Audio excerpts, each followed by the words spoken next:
Welcome to everyone. Good morning, good afternoon, good evening, wherever you are. I'm Sandy Fredman. I'm Professor of Law at Oxford University and Director of the Oxford Human Rights Hub.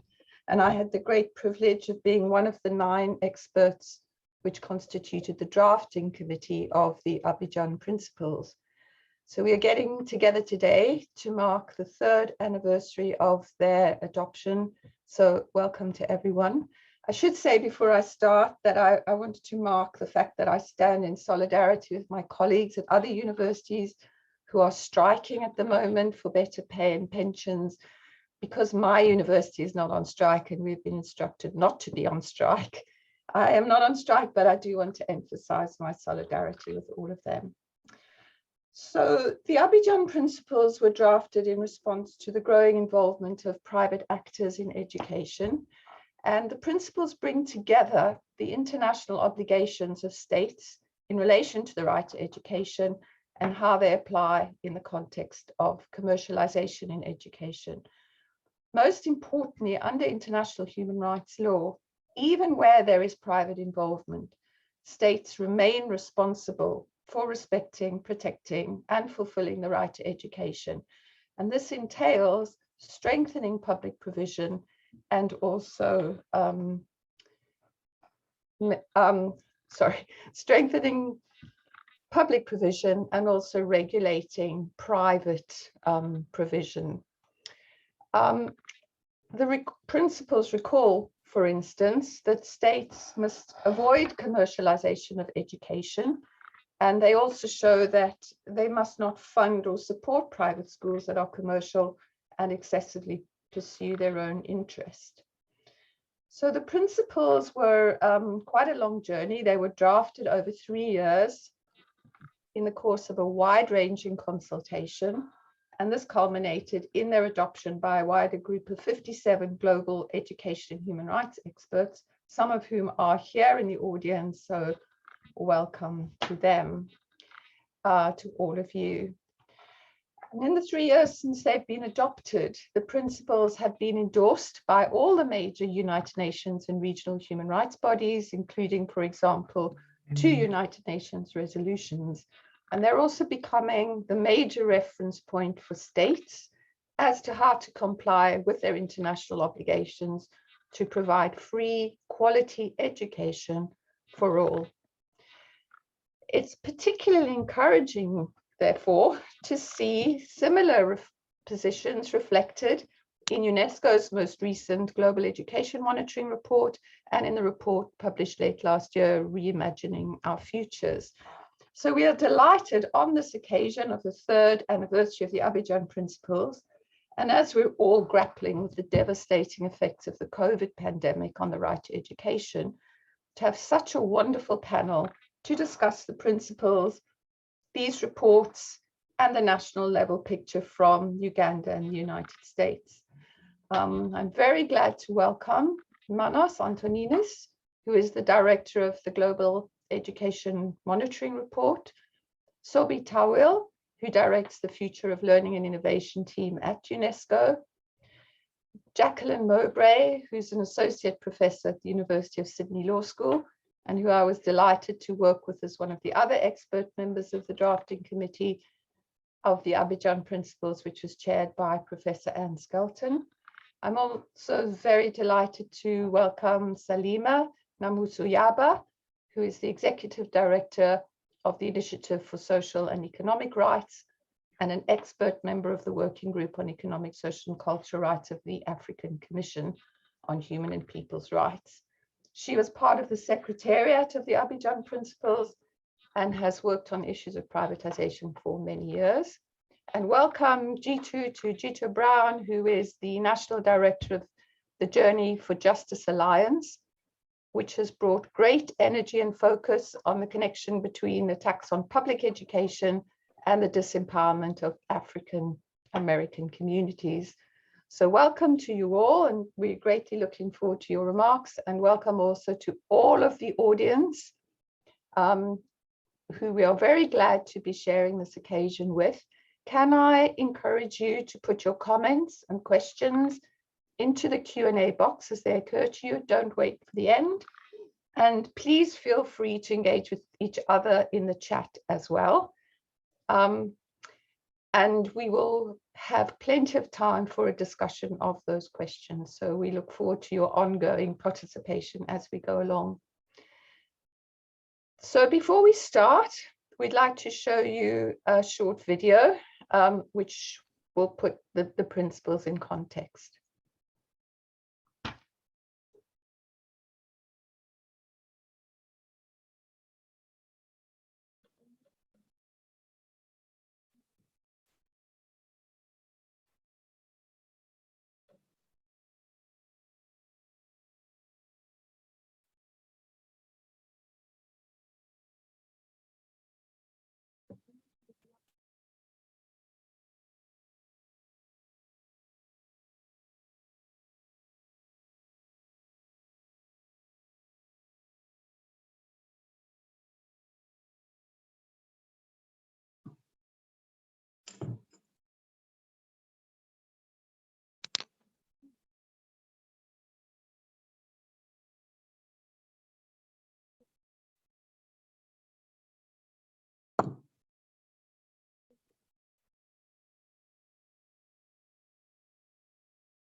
Should we I don't think we're getting any sound. Yes, then let me share from the link itself. I don't know why it is doing this. Just a minute.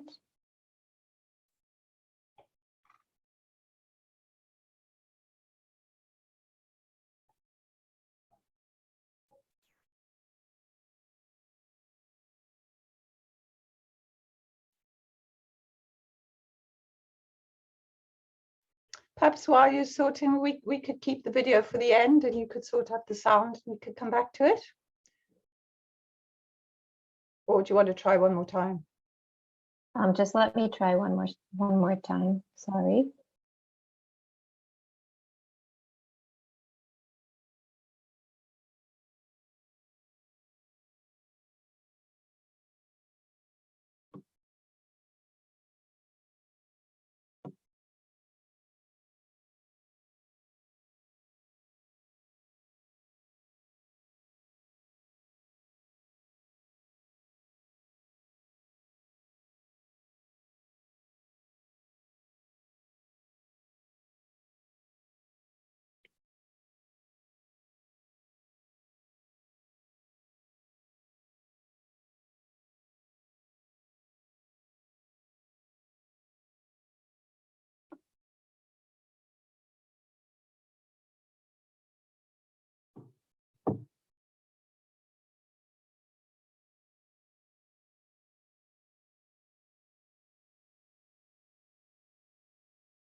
Apologies to everyone. I think there's still no sound. Can I suggest we come back to this at the end and you can think about sorting it, Susie? Yes, sure. Okay.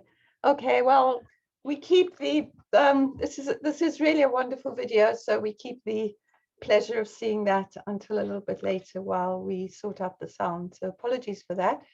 So can I now turn to the panel, each of whom will share their thoughts for 5 minutes. We start with Jackie Mowbray, who it is very late at night. So we're very grateful to you, Jackie, for being with us at, what did you say, 1 o'clock in the morning in Australia. So go ahead.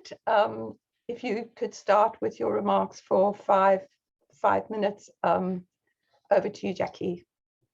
Thanks very much, Sandy. So I thought I would talk briefly about international human rights law in particular. And Sandy's spoken obviously about the Abidjan Principles, which contain amazing guidance for states and international bodies on what international human rights law requires of states in relation to profit-making schools. But I wanted to show that this has a really long history in international human rights law, that the Abidjan Principles didn't come out of nowhere. They represent what was already there in international human rights law. And international human rights law for a long time has been concerned about commodification of education and this real tension between education as a commodity and education as a public good. So going right back to the early treaties, talking about the right to education, it was very clear that they articulated education as a public good, with a real emphasis on the provision of public education, with some protection for alternative schools to accommodate parental beliefs, but no real consideration or endorsement of this commercialisation and this profit motive. More specifically, profit making is inconsistent with a number of basic principles of international human rights law, where it tends to produce education that is inconsistent with those principles. So the first of those is the principle of equality and non-discrimination. And as we started to see in that video there, even where we have schools that charge quite low fees, that still tends to lead to discrimination on the ground of socioeconomic status, in that the poorest families aren't able to access education. But there are other aspects of discrimination that become relevant as well. So the literature is very clear that in those contexts, the children that tend most to be disadvantaged are girls. So parents are less willing to spend money to send their girls to a school that requires fees. So it has effects in terms of sex and gender discrimination as well. There also tends to be discrimination on the basis of place of residence, which is also a prohibited basis of discrimination under international human rights law, in that for-profit schools will tend to set up in areas where they can make the most profit. So that's usually large cities or urban centres, and those really vulnerable populations that are in very remote areas. Profit-making commercial schools aren't really interested in setting up there, where the costs are going to be greater, where it's going to be harder to retain staff and that sort of thing. In addition to that effect on equality and non-discrimination, there's also an effect on what's known as the 4 A's of the right to education. So it's clear under international human rights law, there are 4 requirements for education. That's that it be available, accessible, acceptable, and adaptable. Now, having for-profit providers of education does increase availability of education. It means that more is around, but it's quite problematic from the perspective of those other 3 factors. So accessibility refers to how accessible is education for students. So this includes economic accessibility, and obviously for-profit schools that charge fees, even low fees, that has an impact on accessibility. But also where the schools are located. So as I said earlier, for-profit schools tend to be in urban centres. They're not really interested in making themselves accessible to those from further away by having boarding facilities or by going out to those areas. So that's a problem from accessibility.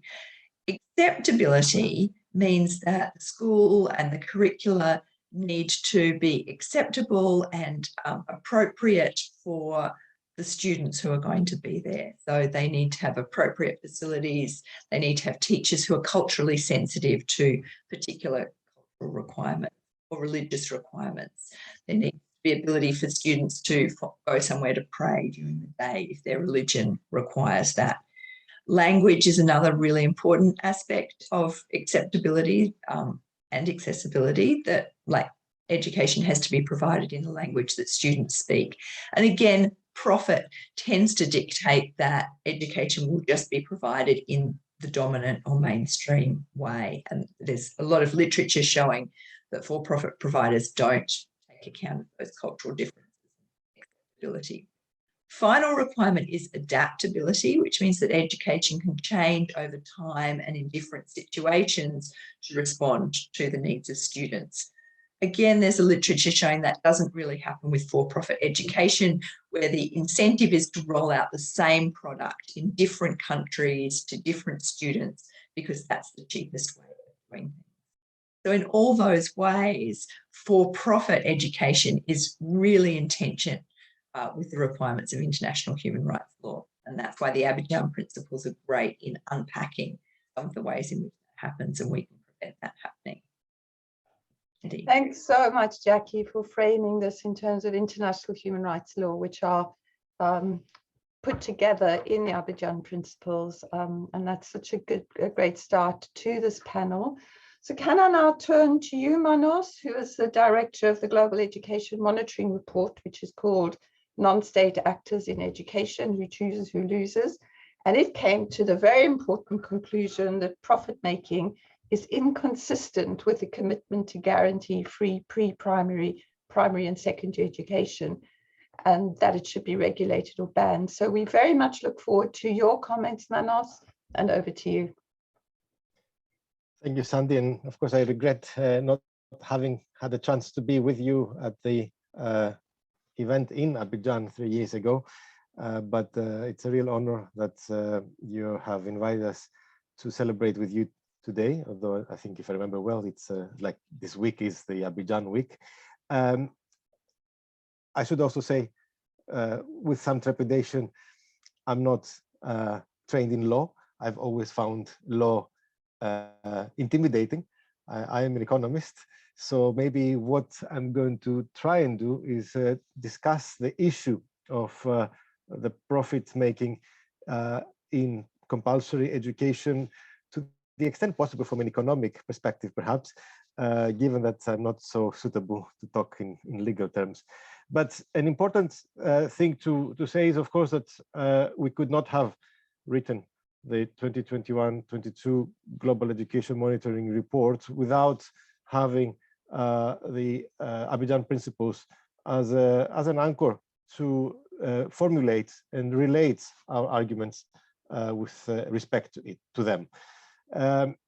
Now, interestingly enough, the word profit, even though it's almost everywhere in the principles, appears surprisingly enough, as I was discovering while doing the word search, only once as a word in the principles, which somehow caught me by surprise. But from our perspective, what we felt was really important to emphasize was the idea of the incompatibility. And that's, some of you may know, the one aspect of the report, the one recommendation of the report that has perhaps met with the most, let's say, strongest reactions.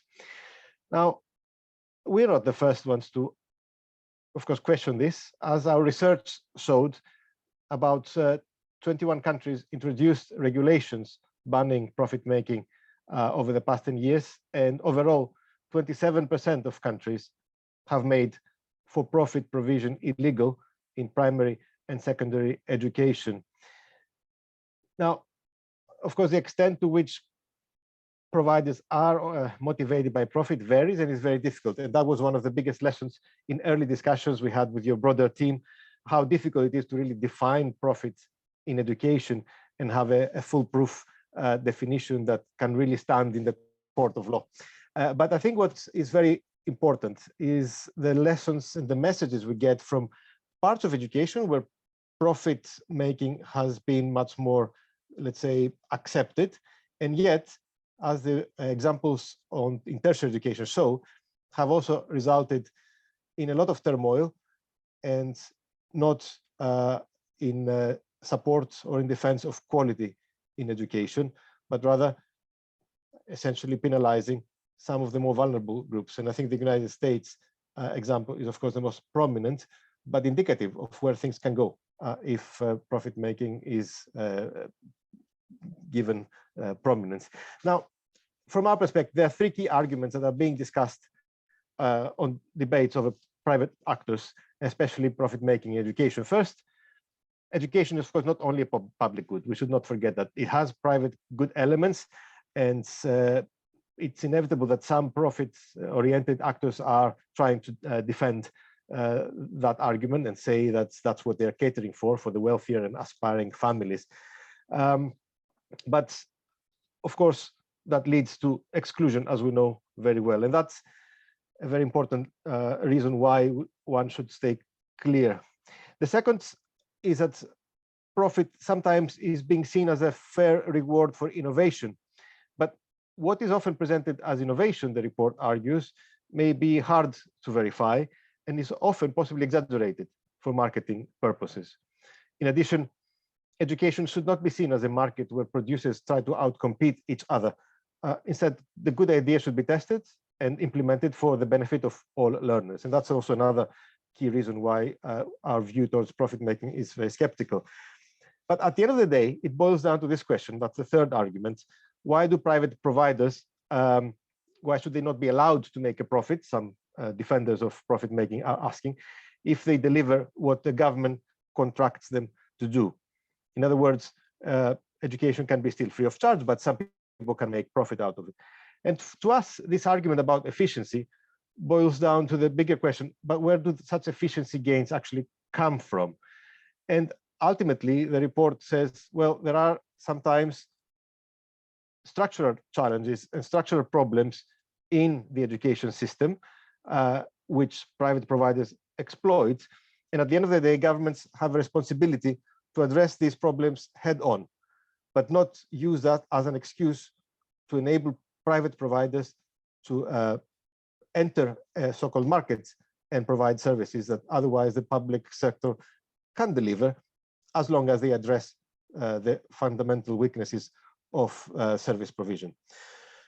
So that in a nutshell is our position, and we have actually launched a blog today where we try to summarize these views for those of you who might want to refer to it in your work. But I'm happy to say more things about our other work related to regulation later on in this event. Thank you. Thank you so much, Manos. And it is really great to have an economist's view and a lawyer's view, and to keep this conversation going across all these different disciplines and perspectives.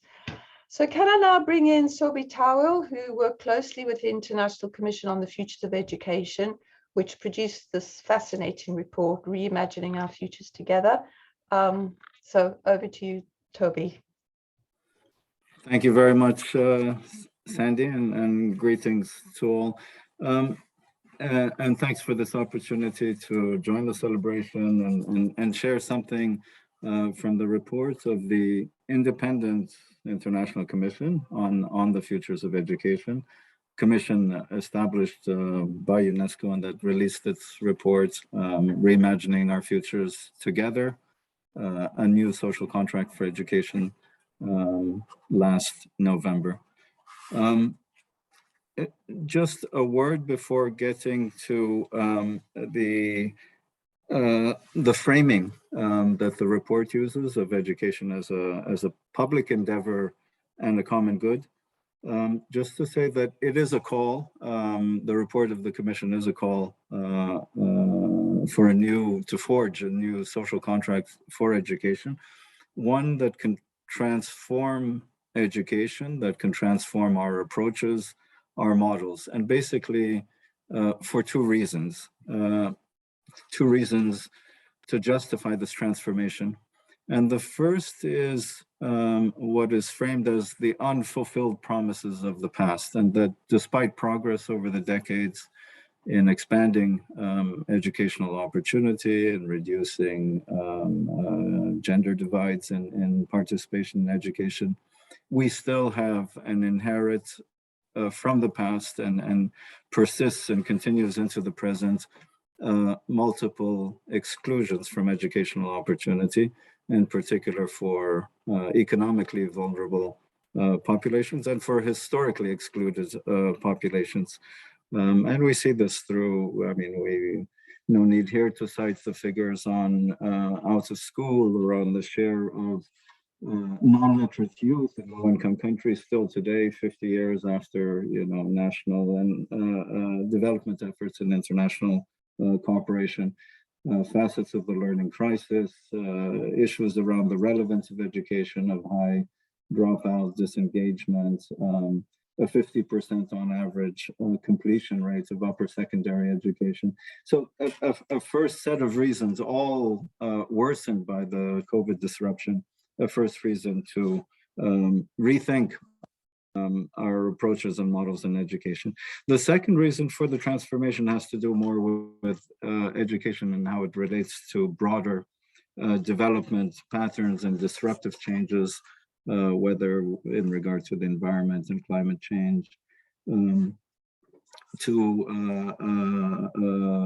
regressions in democratic space through accelerated pace of of technology and scientific innovation that difficult for us to fully integrate and to steer, and uncertainties about the future of work.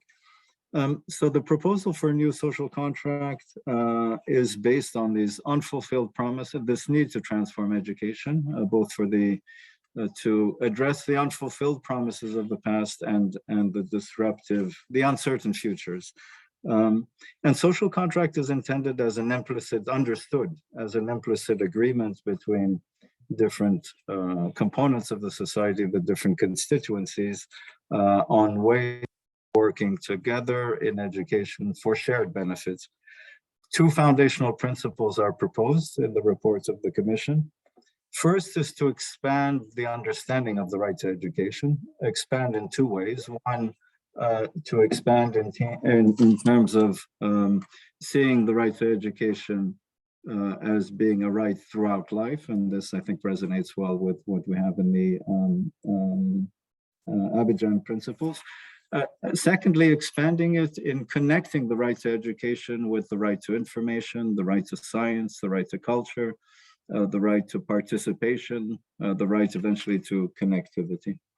The second, and this is what relates us to the Abidjan Principles, the second foundational principle for the social contract, that education be seen as a public endeavor and a common good.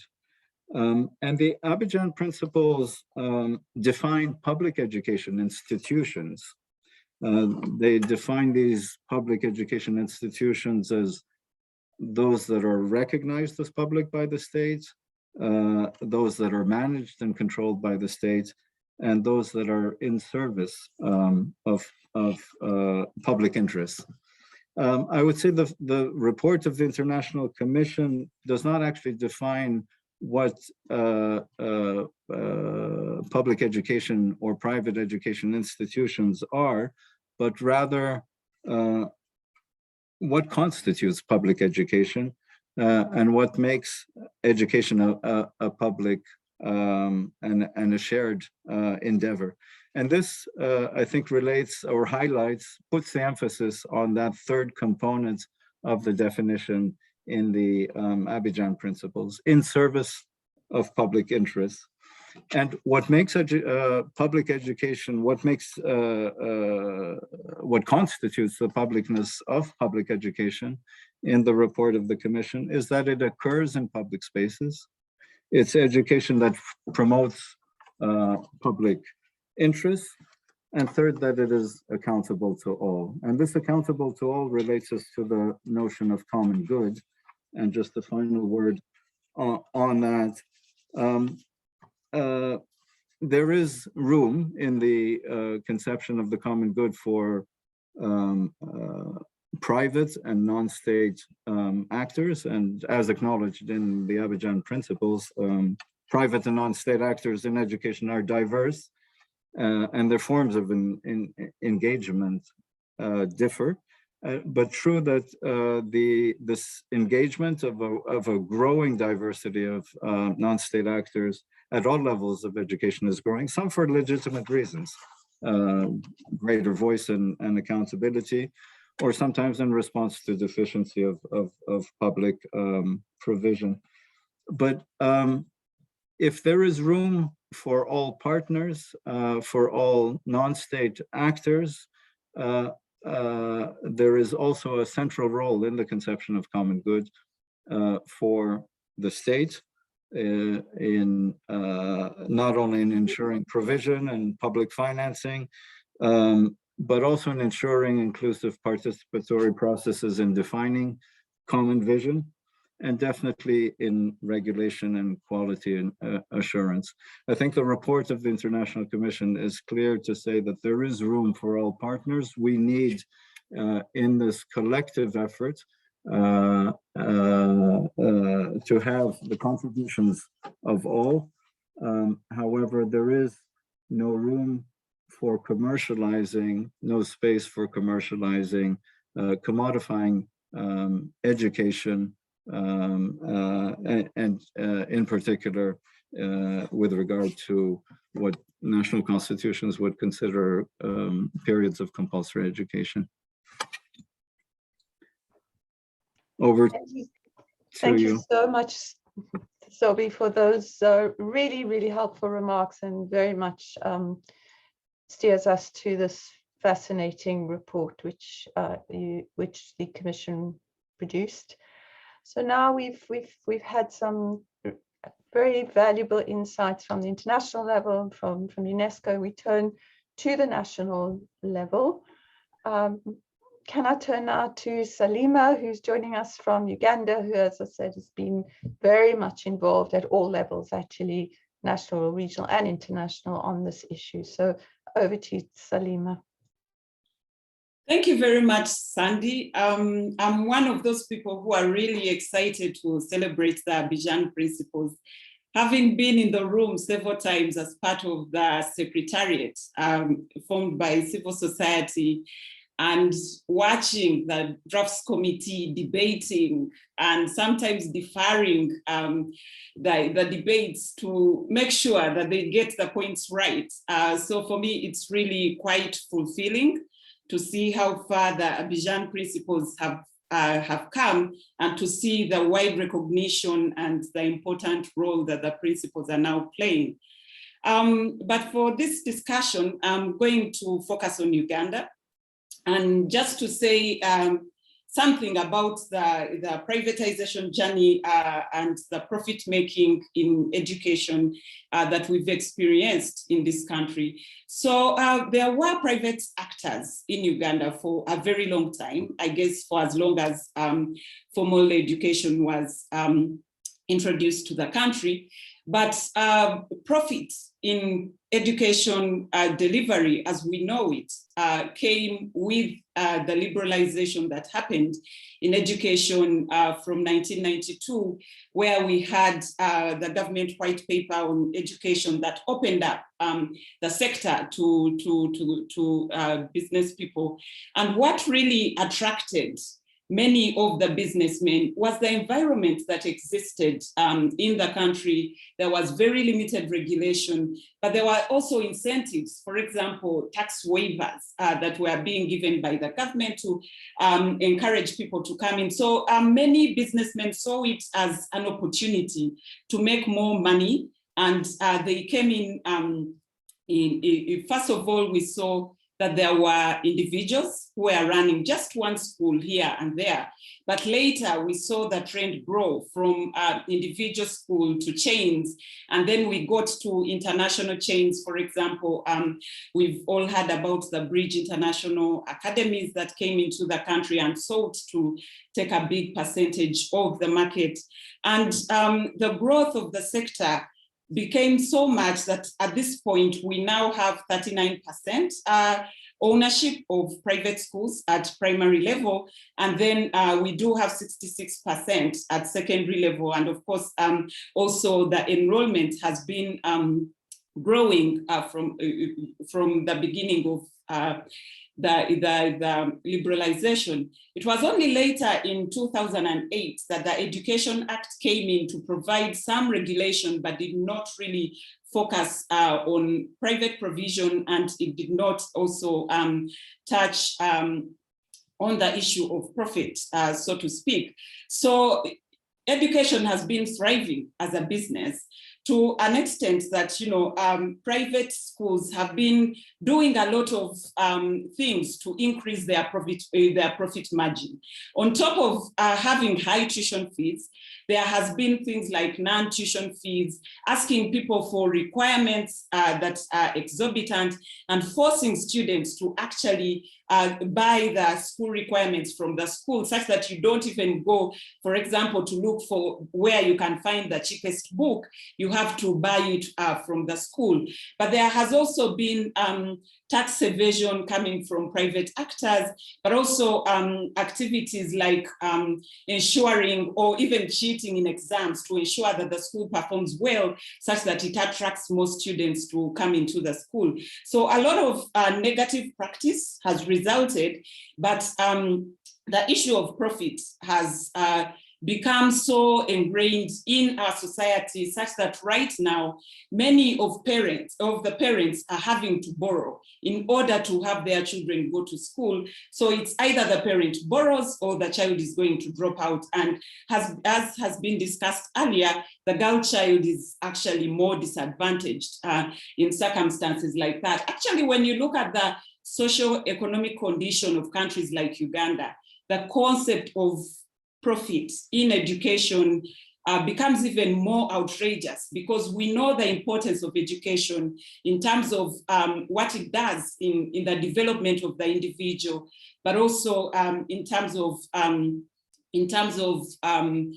what it can do for the development of the country. So specific to the Abidjan Principles and how they've been utilized, in our case in Uganda, when we realized that the education sector was at crossroads, we went to court, and it is one of the countries where the court has utilized the Abidjan Principles to direct the government to utilize the Abidjan Principles in policy making. And so far we see that the draft concept, the concept note that is supposed to guide the policy on regulation of private actors in education mentions the Abidjan Principles as one of those documents that will be utilized. But we also see that right now there's building consensus among the public, among policymakers, that education, profiteering in education is actually harmful, and it is something that needs to be dealt with. And right now the government has put in place an education policy review commission where it seeks to get back to the drawing board to look at education and ensure that it serves the greater purpose of actually ensuring that all children have access to quality education regardless of their social status. I will stop at that because of time. Perhaps maybe I'll answer to questions if they come up. Thank you so much, Salima. And it's, you know, especially hearing the experience in Uganda, which has been so important, as well. Your contribution to the drafting was very crucial at the time too. So finally, can I turn to Gito Brown? We're very glad to have you, Gito, and he can bring his perspective from his work as a leader of grassroots organizations in over 30 cities in the USA, who have been demanding community-driven alternatives to privatization of schools and dismantling of the public school system. So we're very glad to have a view from USA, which we don't often have. So thank you very much.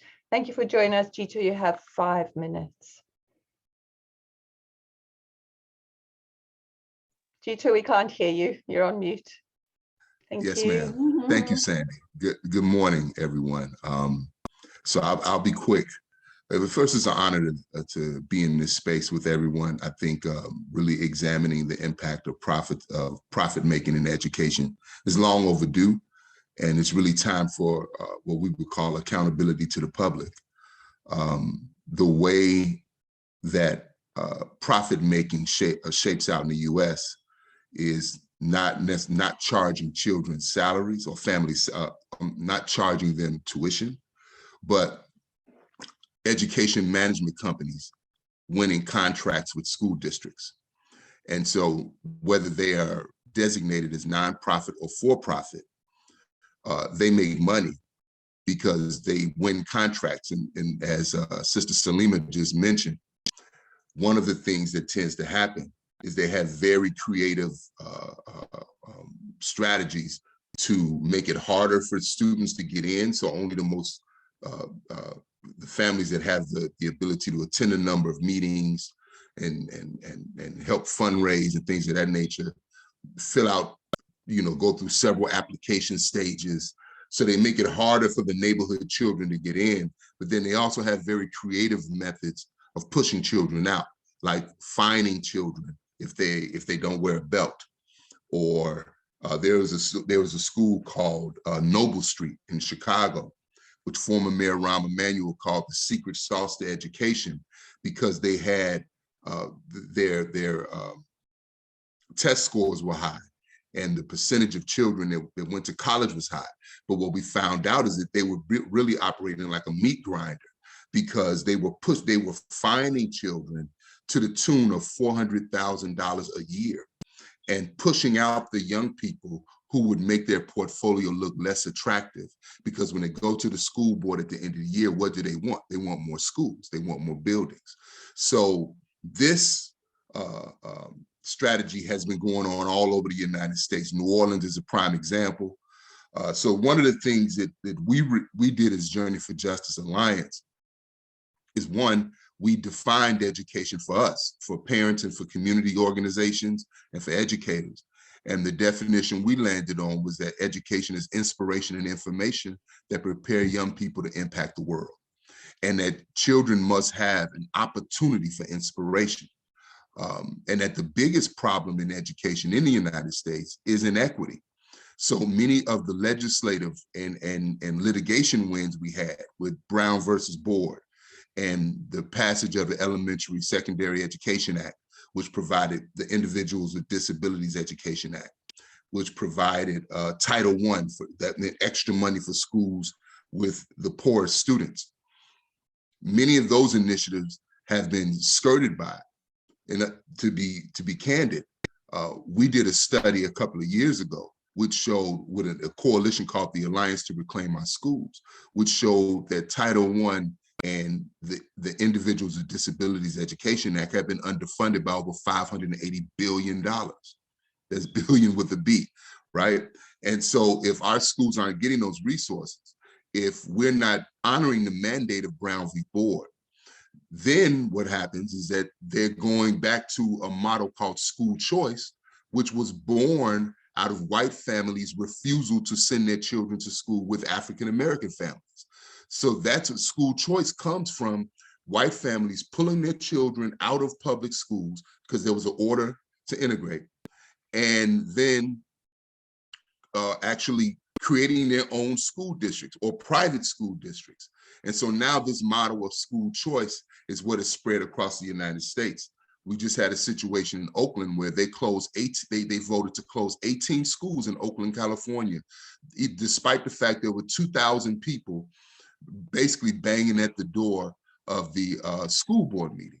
So we recognize that the school choice movement in the United States, and I'll close with this, the school choice movement in the United States, to quote Dr. Charles Payne from Rutgers University, is that there's not reform.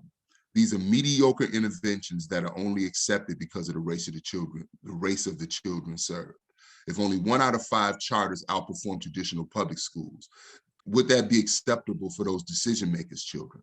But they are acceptable for our children. So we recognize that the goalpost hasn't changed. It's equity that we need in public education. And I'll close there. Thank you. Well, thank you so much, Jitu, and thank you to everyone on this panel for all these great insights. They've been very short and left lots and lots of things which I'm sure everybody will like to pursue further, given the rich background that each of these panelists have.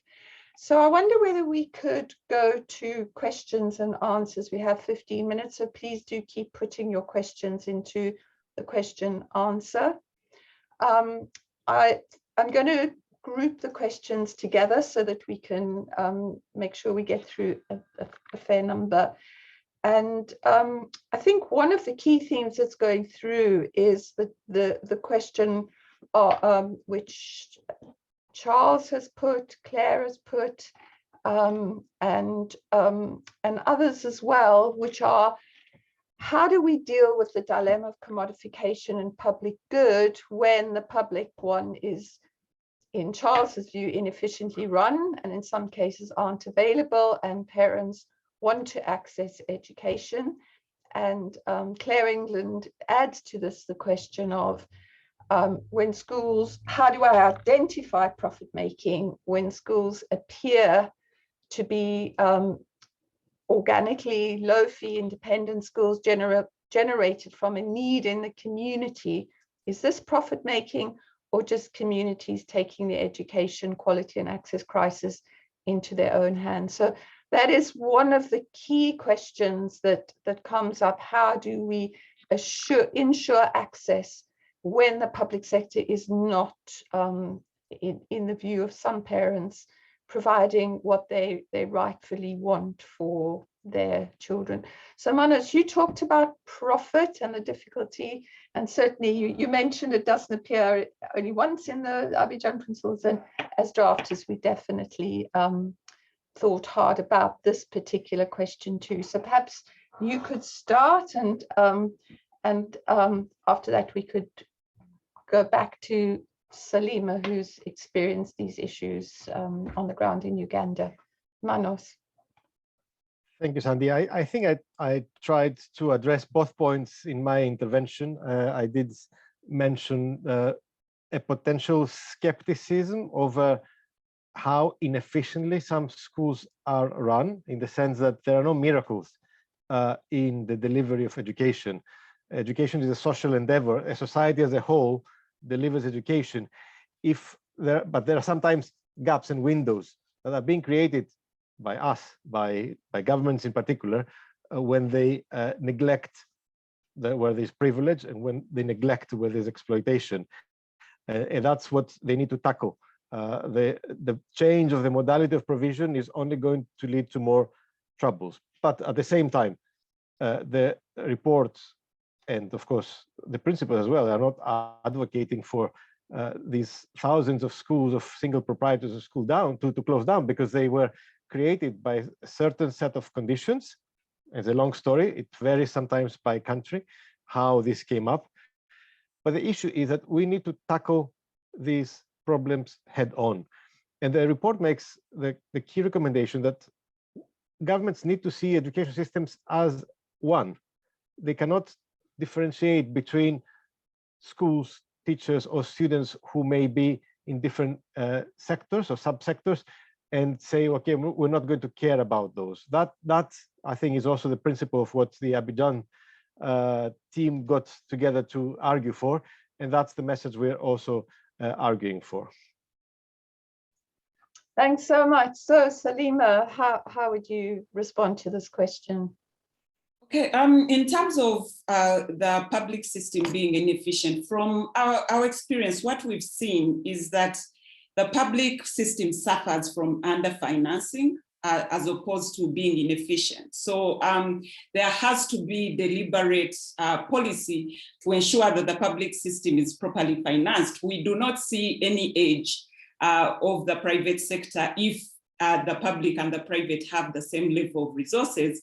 And yet on the other hand, we see that the profit is actually harmful to the delivery of education to all the children. But also to the issue where people have been asking around determining the profit motive. I think COVID-19, in the case of Uganda, really showed the profit motive by the private sector, in that, you know, for many of the businessmen, once they saw that the schools were closed, even earlier on in the pandemic, before this was protracted, they realized they were not making any money, and many schools changed user. So from a school, one day, the next day, they are turning it into a rental because people still needed to rent. So the businessman has to make money, whatever the circumstances. And this has resulted in many schools not opening.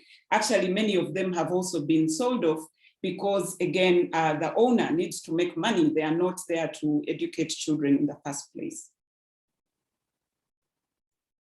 Thank you so much, Salima. So perhaps Jita, you could respond to this question which Boris has put, which is, Boris Engelson has put, what about charter schools, which are supposed to be the best of both worlds? And he would like your thoughts about that, and maybe you could put it in this context too of profit, non-profit, commercial, etc. Absolutely. So I would say that we are, as an organization, we are not anti-charter school ideologues. We believe in the original mission of charters, which was to provide spaces of innovation, to bring recommendations back to the public school sector. But we're very clear that that mission is mutated. And so the charter industry has really been nothing less than parasitic in our communities. And this is what I mean. As I mentioned in my opening statement, only 1 out of 5 charter schools outperform traditional public schools. They have been, so school closings and charter school expansion are directly connected because most school management companies want the buildings. So they often advocate for the closing of schools, despite the harm that causes. In the United States, when you're talking about most Black and brown communities, you're also talking about, in urban settings, you're talking about gang violence. So when you close a school and the child doesn't have another school within a mile of their home, this means they have to cross dangerous territory to get to where they want to go. And then often the resources don't follow those children. I know this intimately because I've dealt with many of these type of community fights where a school closes, they dump 200 children in another elementary school without as much as an additional teacher or an additional counselor. And so then that school destabilizes, and then it's labeled as a failing school a few years later. So the charter industry, as I mentioned again before, to quote my brother, Dr. Charles Payne, it's not school reform. 7 years after Hurricane Katrina, 79% of the schools in New Orleans were still D or F schools. The issue is equity. And I think when we talk about equity, we have to be very clear that equity cannot come from the seats of privilege. Equity has to be identified by those who experience it. They can tell, our communities can say what we need. We have a saying, a statement, and it is basically this: those that are closest to the pain must be closest to the power. If we keep doing things the same way, like we know better than what is for communities, we'll keep getting what we've been getting, which is inequity, no matter where you look in the world. And in the United States, it's very clear that the inequity expresses itself across racial lines and class. We did a report that I would just ask people to look at called Failing Brown v. Board. We released it in 2018, where we did something as simple as course comparisons between white schools and schools that serve Black and brown students. And the differences are obscene. And part of the obscenity is the notion that we're going to work on it. We're going to get better. We're going to make progress. That in itself is acceptance of it. That in itself is acceptance of it. But if we adopted a policy, zero tolerance for racism, right? Zero tolerance for racism, then I think we would make, if we stood together along those lines, I think we would make deeper and more lasting change as human beings that want a better world. Thank you so much, G2. I know that you wanted to come in, Jackie, but maybe I could also put the other question, which is a very important one, which is that actually there's, which Maria puts, which is there is a freedom aspect to the right to education. And actually in international human rights law, parents do have the right to establish their own institutions and to educate their children in the according to their religious or other beliefs in some context. So I wonder whether maybe you could come in, Jackie, on this issue, and which you could add into the question of education as a public good, and how do we square the notion of education as a public good with the freedom of parents to educate their children according to their own religious beliefs, primarily. Yes, thanks, Andy. It's a really great point. So we obviously have in the treaties establishing the right to education this right and this emphasis on public education, but then we also have this protection for the rights of parents to have their children educated in accordance with their own religious beliefs. And as part of that, we have the right of everyone to establish private schools. So I think the thing to note at the outset there, I suppose, is that freedom historically came from concerns about minority rights, really. So if we look at the jurisprudence in international law, it actually predates those treaties back to the time of the League of Nations and the Permanent International Court of Justice. and findings there that, for example, the Constitution of Albania saying you must teach in the Albanian language, and you must have you can only have state schools. The Permanent Court of International Justice there saying, well, that's not fair to the Greek minority in Albania because those state schools are not catering to them. So it was very much not out of the ability of a neoliberal idea of the ability of anyone to set up their own business and make a profit. It was really tied very much to that minority rights and the ability of communities to take control of education. So linking that to that question of, well, what's profit, what's not? And I think it was Claire asked the question about what about, you know, small proprietors setting up schools? At what point is it a community initiative? At what point is it for profit? And I think that is very helpful in informing that debate. And certainly when we were drafting the Abidjan Principles, that idea of commercial, non-commercial was something we grappled with. And definitely management and control, as well as funding, is something that's important. And a key aspect of not-profit is that the community has a whole lot of accountability and control. So that doesn't answer the question, but it shows some of the factors that would be relevant there.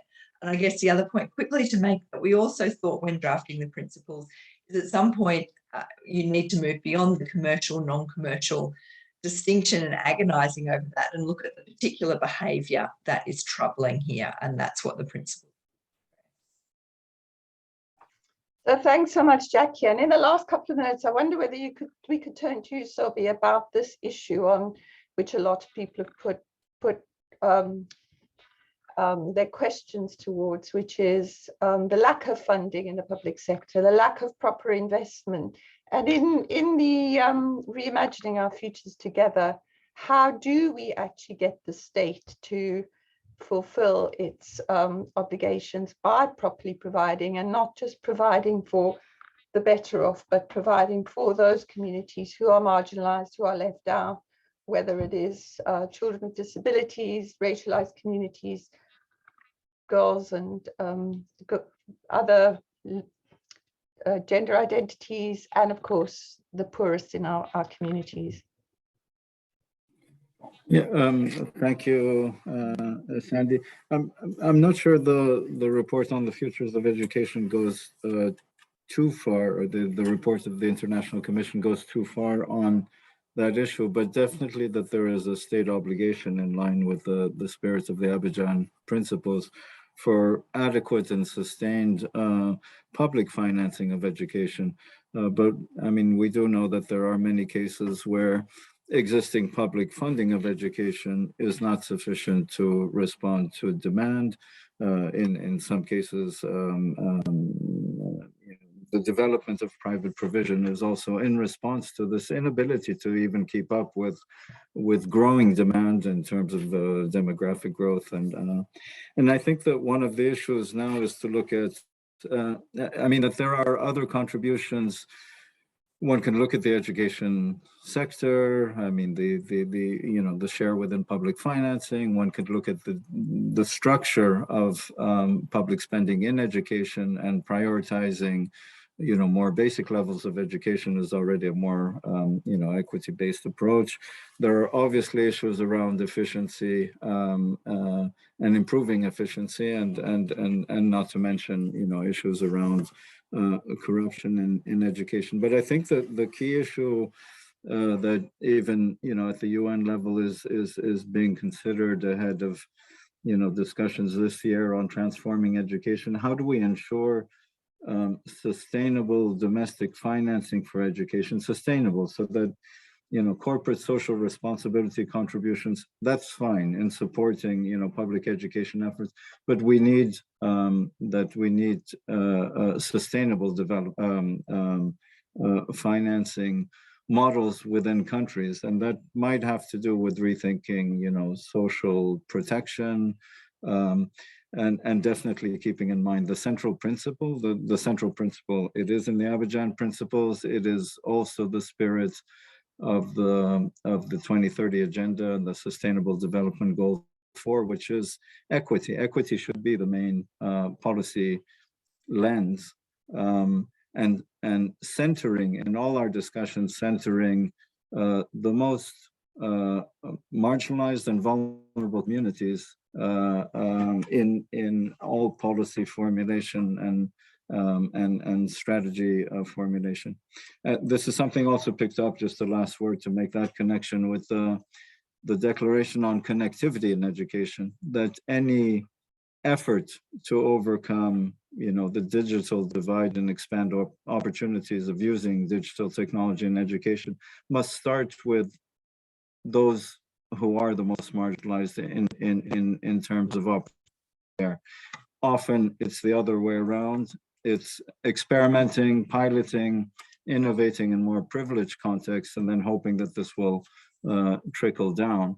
And actually, if we were fair and looked at the most economically deprived, those in in rural, remote settings, those from cultural or other minorities, if innovation works with them, then it would be only more just to expand that out.